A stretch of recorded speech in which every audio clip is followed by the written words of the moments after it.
In a small village on the edge of the Kari Valley, lost among the lush forests of the Indian state of Uttarakhand, the morning began with soft light filtering through the dense foliage. Laila Sharma, a local resident, was preparing her morning tea when her attention was drawn to a strange sound, as if someone were scratching at the wooden door of her house in the morning mist. She stepped out onto the porch and froze in amazement. Standing before her was an adult tigress, her golden striped fur glistening in the rays of the rising sun. The tigress did not growl or show her claws. Instead, she gently placed the little tiger cub on the ground and then stepped back, keeping her distance. The cub looked weak, its front paw was injured. It was breathing heavily and its body was trembling from exhaustion. The tigress crouched a few meters away, her amber eyes fixed on her cub as if begging for help. Laila called her brother Ajay, then contacted the nearby Jim Corbett Wildlife Rescue Center. While help was on the way, Laila carefully placed a soft blanket under the tiger cub and began to gently fan it to help it breathe easier.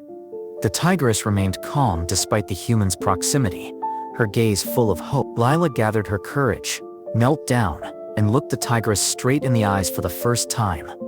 At that moment she felt something familiar. "I know who you are," Laila whispered. "You're Amira, aren't you?" For a moment the tigress bowed her head slightly, as if confirming her words. Laila remembered how, many years ago while volunteering at Jim Corbett National Park, she had rescued a tiger cub that had been caught in a poacher's trap. She had named him Amira, which means princess in Hindi, and cared for him for many months until he was strong enough to return to the wild.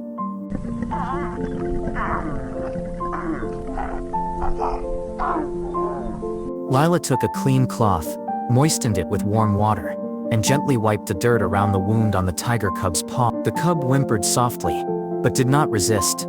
The wound was deep, possibly from a sharp rock or an old rusty trap, and blood was still oozing out. Laila made a temporary bandage out of the cloth and placed a pillow under the cub to reduce pressure on the injured paw. The tigress stood up, took a step closer, but then sat down again, so close that Laila could hear her heavy breathing. "I'll help your baby," Laila said, keeping her eyes on the tigress. "I promise.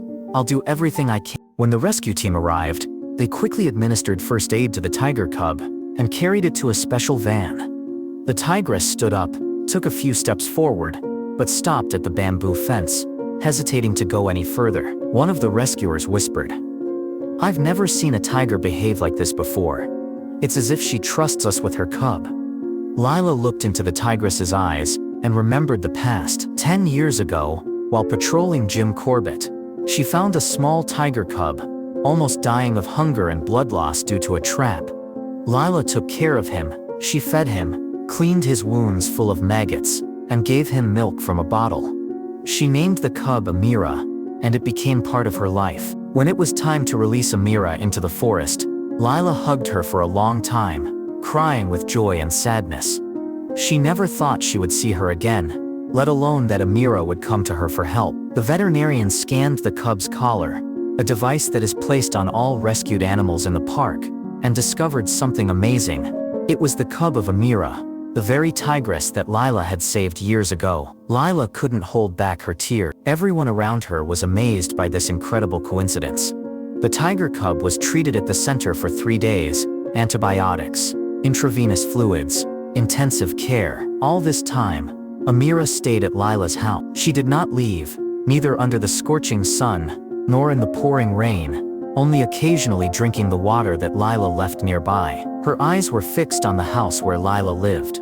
At first, the residents of Kari were afraid of the tigress, but soon their fear turned to admiration. They brought food, keeping a respectful distance, and told each other about the miracle happening in their village. One night, Laila placed a wicker chair next to where Amira lay and sat down beside her in the moonlight.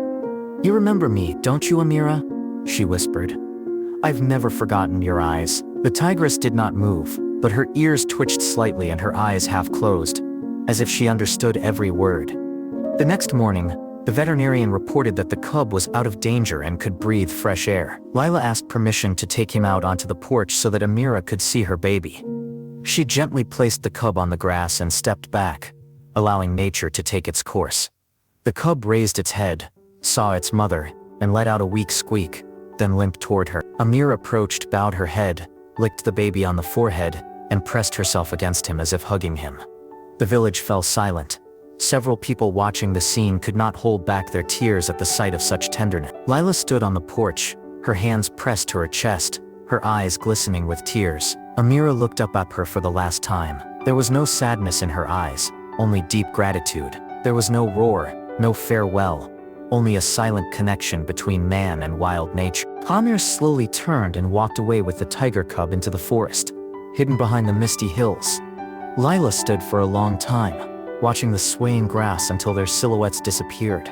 The story spread quickly. Local newspapers picked it up, and then it exploded on social media across India. Scientists from Delhi University began studying the long-term memory of tigers, calling Amira the first example of wild emotional memory. Lila was invited to appear on television in Dehradun, where her story brought the entire studio to tears. The National Geographic India team decided to make a documentary about the extraordinary bond between Lila and Amira. A school in Kari painted a mural depicting the tigress and her cub, signing it, "Trust and remember." The children wrote letters to Amira, knowing that she would not read them, but wanting to send them to her grateful heart. Lila planted a jasmine bush where Amira used to sit, naming the spot the waiting corner in memory of her friend. Every morning, she would make tea and look toward the forest, as if waiting for something. One rainy morning, Lila noticed wet tiger tracks on the path by the fence. One large and one small, like the ones she had seen when Amira left. No one had seen the tigress return, but Lila knew it was her, like a silent greeting. From that day on, the tracks appeared once a month at dawn. Lila didn't tell anyone about it. She just wrote the dates in her diary, as if she were conducting a secret correspondence between two worlds. Every time she saw the tracks, she felt that her heart was still connected to the deep forest. Love, memory, and trust, regardless of species, always lived where the heart was sincere. Lila wrote this story and sent it to her friend in Jim Corbett, adding a short line, "She's back." In a world increasingly distant from nature, a miracle happened in the forests of Uttarakhand, not because of science, but because kindness, once planted, returned in full. And somewhere deep in the forests of Jim Corbett lives a tigress who still remembers and still believes in people. If you liked this story, like it, subscribe to the channel, and click on the bell. There are even more heartwarming stories ahead from the world of nature, people, and their struggle for life.